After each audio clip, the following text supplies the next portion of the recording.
শিশুকাল হইতেই লেখাপড়ার সঙ্গে সঙ্গে ক্ষত্রিয়ের ছেলেরা ধনুর্বিদ্যা অর্থাৎ ধনুক দিয়া তীর ছোঁড়া শিখিতে আরম্ভ করে।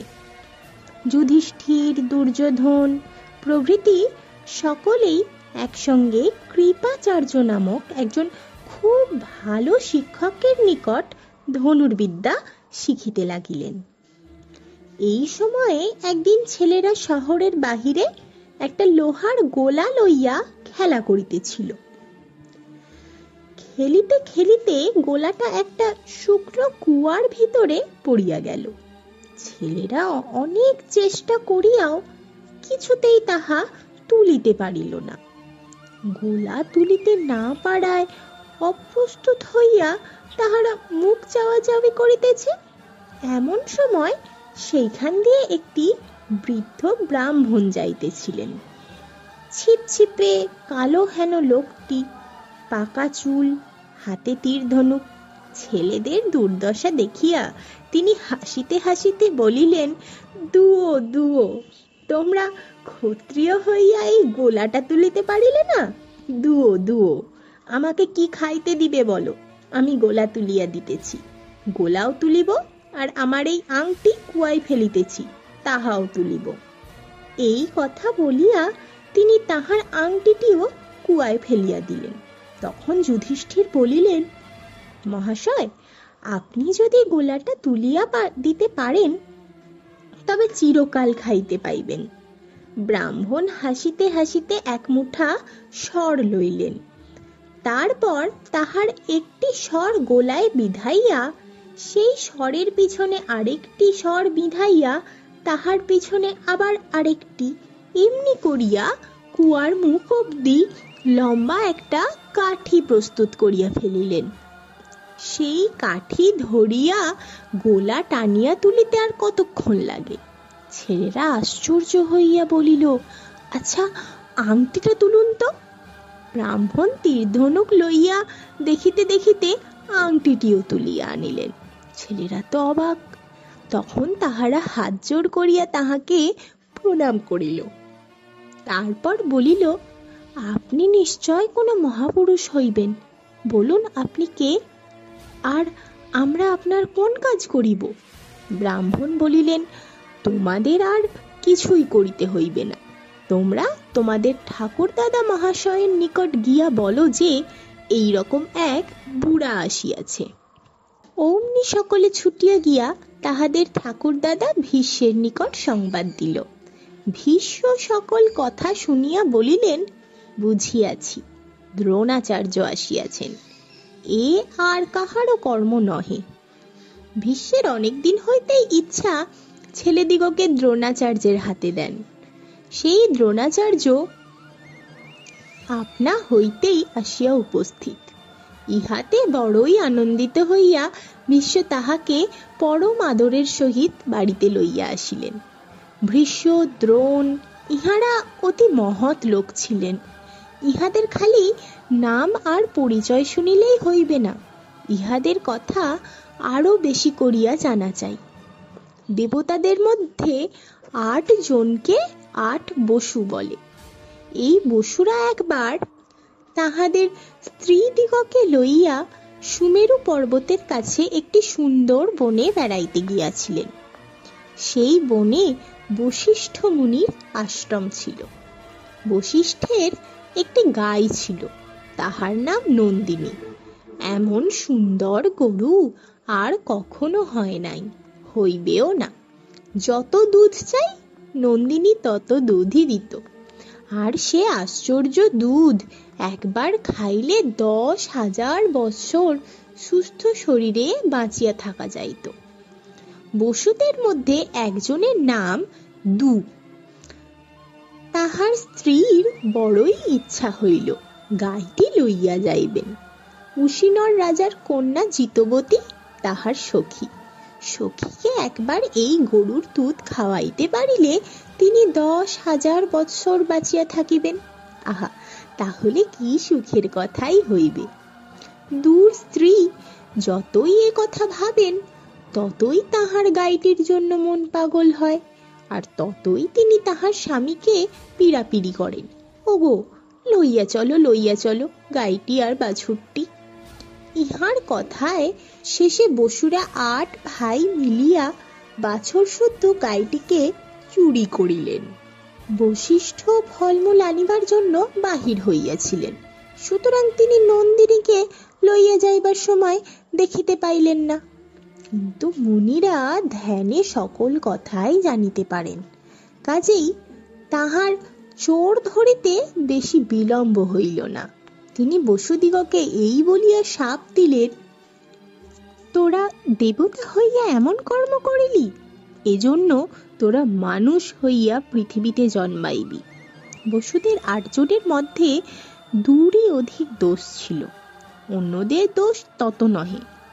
তাই শেষে বশিষ্ঠ দয়া করিয়া বলিলেন যে অপর 7 জন 1 বৎসর মানুষ থাকিয়াই আবার দেবতা হইতে পারিবে, কিন্তু দূর যত বৎসর মানুষ বাঁচে তত বৎসরই পৃথিবীতে থাকিতে হইবে। এখন বসুরা তো নিতান্তই সংকটে পড়িলেন, মুনির কথা মিথ্যা হইবার নহে, কাজেই মানুষ হইয়া জন্মিতেই হইবে। সুতরাং আর উপায় না দেখিয়া তাহারা গঙ্গা দেবীকে বলিলেন, মা, পৃথিবীতে যদি জন্মিতেই হয় তবে যে সে বাপ মায়ের ছেলে হইয়া যেন আমরা না জন্মাই, এমনই করিয়া দাও।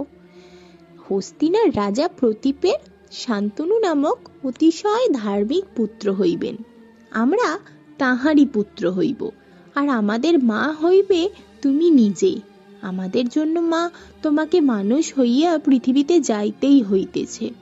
তোমার জন্য তোমার সঙ্গে আমাদের এই কথা রহিল যে আমাদের জন্মের পরেই তুমি আমাদিগকে জলে ফেলিয়া দেবে।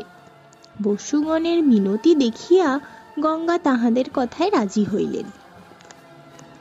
পরম ধার্মিক রাজা প্রতীপ গঙ্গার ধারে বসিয়া চক্ষু বুজিয়া ভগবানের চিন্তা করিতেছিলেন। এমন সময় গঙ্গা দেবী একটি সুন্দরী কন্যা হইয়া তাহার কোলে গিয়া বসিলেন। প্রতীপ চক্ষু মেলিয়া নিতান্ত আশ্চর্যের সঙ্গে জিজ্ঞাসা করিলেন, তুমি কে মা? বৌমার মতন আসিয়া আমার কোলে বসিলে? আমার পুত্র হইলে তোমাকে তাহার সঙ্গে বিবাহ দিব। গঙ্গা বলিলেন, আচ্ছা দিবেন, কিন্তু আমার একটি কথা রাখিতে হইবে। আমি যখন যাহা করিব, হাজার মন্দ হইলেও আপনার পুত্র তাহাতে বাধা দিতে পারিবেন না, তাহার জন্য আমাকে তিরস্কার করিতে পারিবেন না। রাজা এ কথায় সম্মত হইবা মাত্র গঙ্গা আকাশে মিলাইয়া গেলেন। প্রতীপের পুত্র হইলে তাহার নাম শান্তনু রাখা হইল। শান্তনু দেখিতে যেমন ছিলেন, ধর্মে, বিদ্যায়, স্বভাবে এবং অন্য সকল গুণেও তেমনি। তাহা দেখিয়া প্রতীপ মনের সুখে তাহার হাতে রাজ্যের ভার দিয়া তপস্যা করিবার জন্য বনে চলিয়া গেলেন। যাইবার সময় তাহাকে বলিলেন, বাবা, একটি দেবতার মেয়ে আমার বৌমা হইতে রাজি হইয়াছিলেন। তাহার দেখা পাইলে তুমি তাহাকে বিবাহ করিবে, আর তাহার মন বুঝিয়া সর্বদা চলিতে চেষ্টা করিবে। তাহার কোনো কাজে কখনো বাধা দিও না বা অসন্তুষ্ট হইও না। যুদ্ধের কাজটা রাজাদের খুব ভালো করিয়াই শিখিতে হয়, আর সর্বদা তাহার অভ্যাস রাখিতে হয়। এই জন্য শিকার তাহাদের খুব দরকারি কাজের মধ্যে এক। শান্তনু শিকার করিতে বড়ই ভালোবাসিতেন। একদিন শিকার করিতে করিতে তিনি গঙ্গার ধারে আসিয়া একটি পরমা সুন্দরী কন্যাকে দেখিতে পাইলেন। এমন সুন্দর মানুষ তিনি আর কখনো দেখেন নাই। তাহাকে তাহার এতই ভালো লাগিল যে তিনি তাহার সঙ্গে কথা না বলিয়া থাকিতে পারিলেন না। শান্তনু বলিলেন, আপনি কি দেবতা, না দানব, না অপ্সরা, না যক্ষ, না মানুষ? আপনাকে আমার রানী করিতে পারিলে বড়ই সুখী হইব। সেই মেয়েটি আর কেহ নহেন, গঙ্গা। গঙ্গা বলিলেন, মহারাজ, আমি আপনার রানী হইব, কিন্তু আমার একটা নিয়ম আছে, আমার কোনো কাজে আপনি বাধা দিতে পারিবেন না বা অসন্তোষ দেখাইতে পারিবেন না। যদি কখনো বাধা দেন বা অসন্তুষ্ট হন, তবে তখনই আমি চলিয়া যাইব। শান্তনু এই নিয়মে রাজি হইয়া পরমা সুন্দরী রানী লইয়া ঘরে ফিরিলেন। তারপর তাহাদের দিন খুবই সুখে যায়, কিন্তু ইহার মধ্যে একটা ভারী দুঃখের বিষয় হইয়া উঠিল। রাজার দেব কুমারের মতো সুন্দর এক একটি ছেলে হয়, আর অমনি রানী তাহাকে গঙ্গায় ফেলিয়া দেন। দুঃখে রাজার বুক ফাটিয়া যায়, তবু কিছু বলিতে সাহস পান না। পাছে রানী বলেন, আমি চলিলাম। একটি নয়, দুটি নয়, রানী ক্রমে ক্রমে 7টি ছেলে এইভাবে জন্মের পরেই গঙ্গায় ফেলিয়া দিলেন। 7 বার রাজা চুপ করিয়া দুঃখ সহ্য করিলেন। তারপর যখন আর একটি ছেলে হইল, তখন রানী হাসিতে লাগিলেন। কিন্তু রাজার প্রাণে আর কত সহ্য হইবে? এই একটি ছেলেকে রাখিতে পারিলেও বুঝি তাহার প্রাণ একটু শীতল হয়। এই ভাবিয়া তিনি সকল কথা ভুলিয়া গিয়া একেবারে রানীকে বাধা দিলেন। বলিলেন, হায় হায়, এটিকে মারিও না। কেন তুমি এমন নিষ্ঠুর হইলে? এমন পাপ কি করিতে আছে? রানী বলিলেন, মহারাজ, এই লও তোমার ছেলে, কিন্তু নিয়মের কথা মনে আছে তো?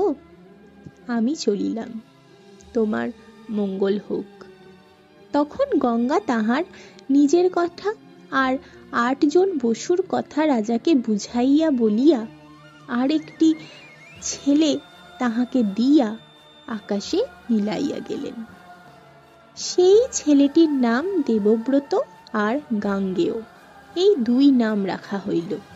দেবব্রত খুব ছোট থাকিতেই শান্তনু তপস্যা করিতে বনে চলিয়া গেলেন। গঙ্গার ধারেই সেই বন, সেখানে অনেক বৎসর ধরিয়া শান্তনু তপস্যা করিলেন। ততদিনে দেবব্রত বেশ বড় হইয়া উঠিলেন। রূপে গুণে বিদ্যায় বুদ্ধিতে এই পৃথিবীতে দেবব্রতের সমান কেহ রহিল না। এমন সময় একদিন দেবব্রত হরিণ শিকারে বাহির হইয়াছেন, আর একটা হরিণ তাহার তীর খাইয়া পলায়ন করাতে তাহাকে ধরিবার জন্য তিনি ভয়ঙ্কর তীর ছুঁড়িয়া গঙ্গার জল প্রায় শুষিয়া ফেলিয়াছেন। সেইখানে শান্তনু থাকেন। হঠাৎ গঙ্গার জল কেন শুকাইয়া গেল তাহা জানিতে গিয়া দেবব্রতের সঙ্গে তাহার দেখা হইল। কিন্তু দেবব্রত তাহাকে দেখিতে পাইয়াই অন্যদিকে চলিয়া গেলেন। যাহাই হোক, শান্তনুর বুঝিতে বাকি রহিল না যে এটি তাহারই পুত্র। তাই তিনি গঙ্গাকে স্মরণ করিয়া বলিলেন, আমার পুত্রকে আবার দেখাও।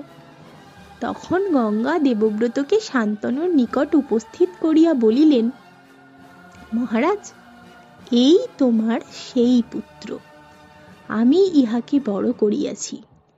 এই কুমার দেবতার অতিশয় প্রিয় পাত্র। বশিষ্ঠের নিকট সকল বেদ আর বৃহস্পতি শুক্রের নিকট সকল শাস্ত্র পড়িয়াছে। পরশুরাম ধনুর্বিদ্যা যত জানেন সব ইহাকে শিখাইয়াছেন। ইহাকে লইয়া তুমি ঘরে ফিরিয়া যাও। এমন সুন্দর পুত্র পাইয়া রাজার মনের সুখে আবার রাজ্যে ফিরিয়া আসিলেন, আর কিছুদিন পরেই তাহাকে যুবরাজ করিয়া দিলেন।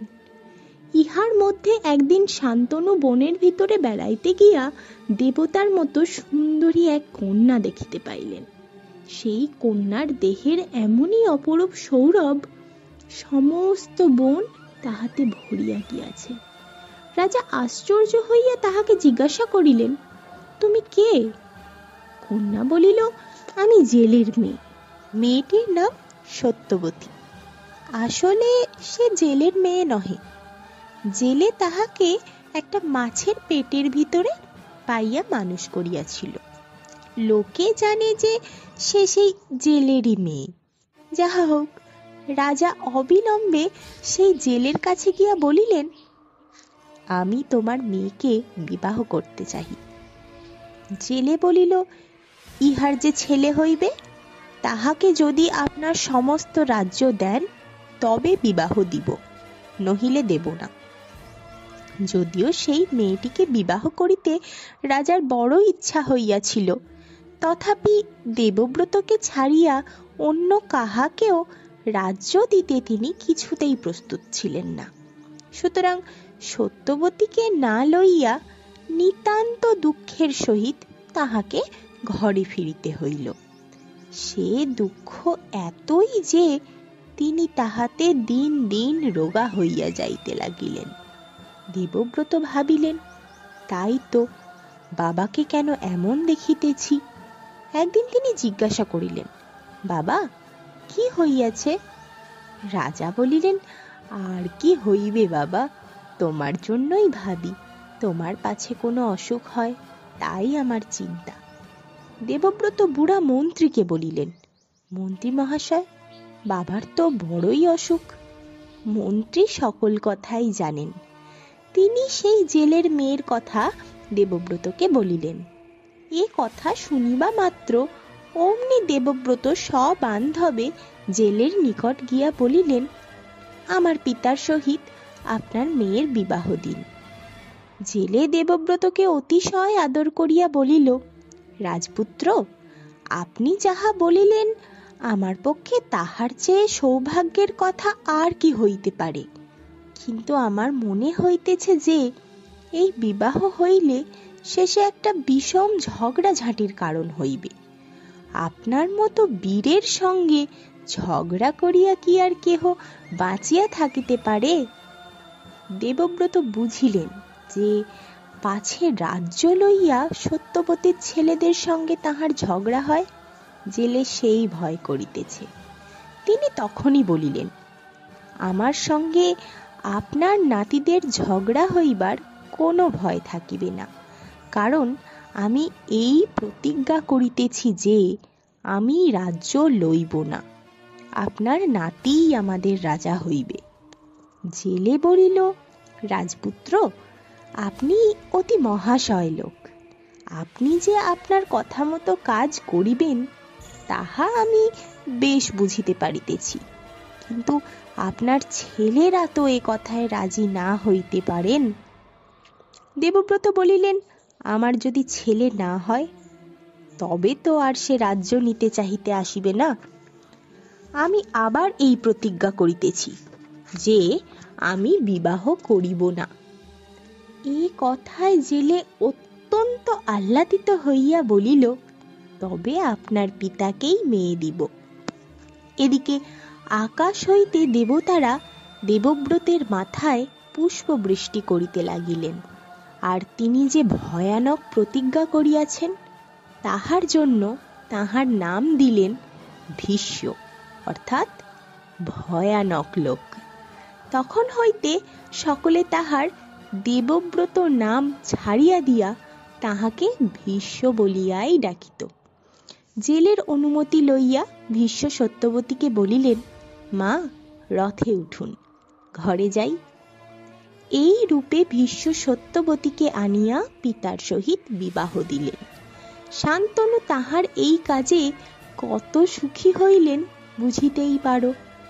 তিনি তাহাকে এই বলিয়া বর দিলেন, তোমার মরিতে ইচ্ছা না হইলে কিছুতেই তোমার মৃত্যু হইবে না। সত্যবতীর চিত্রাঙ্গদ আর বিচিত্রবীর্য নামে দুইটি পুত্র জন্মিবার পরে শান্তনুর মৃত্যু হয়। তখন চিত্রাঙ্গদ বড় হইয়াছেন, বিচিত্রবীর্য শিশু। ভীষ্ম চিত্রাঙ্গদকে রাজা করিলেন, কিন্তু ইহার কিছুকাল পরেই এক গন্ধর্বের সহিত যুদ্ধ করিতে গিয়া চিত্রাঙ্গদেরও মৃত্যু হইল। বিচিত্রবীর্যের তখনও রাজা হওয়ার বয়স হয় নাই। ভীষ্ম তাহার হইয়া রাজ্যের কাজ দেখিতে লাগিলেন। ক্রমে বিচিত্রবীর্যের বিবাহের বয়স হইল। এই সময়ে ভীষ্ম শুনিতে পাইলেন যে কাশীরাজের 3 কন্যা অম্বা, অম্বিকা আর অম্বালিকার স্বয়ম্বর হইবে। স্বয়ম্বর কিনা নিজে দেখিয়া বিবাহ করা। দেশ বিদেশের রাজাদিগকে ডাকিয়া মস্ত সভা হয়। কন্যা মাল্লা হাতে সেই সভাতে আসিয়া যাহার গলায় সেই মালা পরাইয়া দেন, তাহার সঙ্গেই তাহার বিবাহ হয়। ইহারই নাম স্বয়ম্বর। স্বয়ম্বরের কথা শুনিয়াই ভীষ্ম ভাবিলেন যে 3টি মেয়েকে আনিয়া তাহার ভাইয়ের সহিত বিবাহ দিবেন। কাশীরাজের বাড়িতে স্বয়ম্বরের সভা আরম্ভ হইয়াছে। আর তাহার কন্যাদের রূপ গুণের কথা শুনিয়া ভারতবর্ষের প্রায় সকল রাজাই তাহাদিগকে বিবাহ করিবার আশায় সেখানে গিয়ে আসিয়াছেন। এমন সময় ভীষ্ম তথায় উপস্থিত হইয়া বলিলেন, আমি আমার ভাইয়ের জন্য এই মেয়ে 3টিকে চাহিতেছি। ক্ষত্রিয়ের মেয়েদের যে কেবল স্বয়ম্বর করিয়াই বিবাহ হয় তাহা তো নহে, বিবাহ অনেক রকমেই হইতে পারে। তাহার মধ্যে জোর করিয়া মেয়ে লইয়া গিয়া বিবাহ দিতে পারিলেই লোকে খুব ভালো বলিয়া থাকে। সুতরাং এই দেখো, আমি জোর করিয়া মেয়ে লইয়া যাইতেছি, তোমরা পারো তো আমায় আটকাও।